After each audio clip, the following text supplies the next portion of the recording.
Hi everyone, welcome back to our channel. তো আজকে সকালে শুরুটা হয়েছে খুব সুন্দর করে। আজ ভোরবেলা আমি আর বাবা চলে গেছিলাম দক্ষিণেশ্বর মায়ের মন্দিরে। তো আজকে মায়ের খুব সুন্দর দর্শন হয়েছে। মঙ্গলবার হওয়া সত্ত্বেও তেমন একটা ভিড় ছিল না, দেখতেই পাচ্ছ চারপাশে লোকজন খুব কম, যদিও অন্য দিনের তুলনায়। তারপর গেছিলাম হনুমানজির কাছে।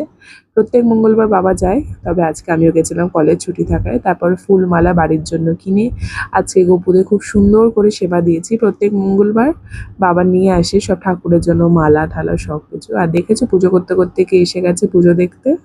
তারপর গোপুদের সবাইকে পুজো টুজো ভালো করে দিয়ে নিলাম, গোপু কালিমা সবাই যারা যারা রয়েছেন। আর আজকে আমাদের নিরামিষ যেহেতু, তাই মা সকালের খাবারে বানিয়েছিল রুটি, বাঁধাকপি তরকারি আর প্রসাদ ছিল।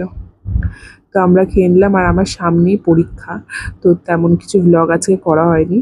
তো পড়তে বসেছিলাম, যাই হোক। আর পড়তে বসলে আমার যত রাজ্যে খিদে পায়, তোমাদেরও কেমন হয় তাহলে কমেন্টে অবশ্যই জানো। তারপরে লাঞ্চ করে নিলাম, বোন স্কুল থেকে এসে লাঞ্চ করতে বসে গেছিলো। তারপর আমিও বোনের সাথে লাঞ্চ করে নিলাম। তো আজকে লাঞ্চে ছিল অনেক কিছু, ভাত, টক ডাল, পাট শাক, পটল। আর এমন হয় কি তোমাদের বাড়িতে যে গরম পড়তে না পড়তেই পটল শুরু হয়ে যায়, আমাদের কিন্তু এরকমই হয়। তারপর বিকালে কে খেতে এসে গেছে দেখো, তারপর ওকে খেতে দিলাম। ওর নাম হচ্ছে নতুন। তো আজকের ব্লগটা এইটুকুনি। তোমাদের কেমন লাগলো অবশ্যই জানাও। দেখা হচ্ছে নেক্সট ব্লগে।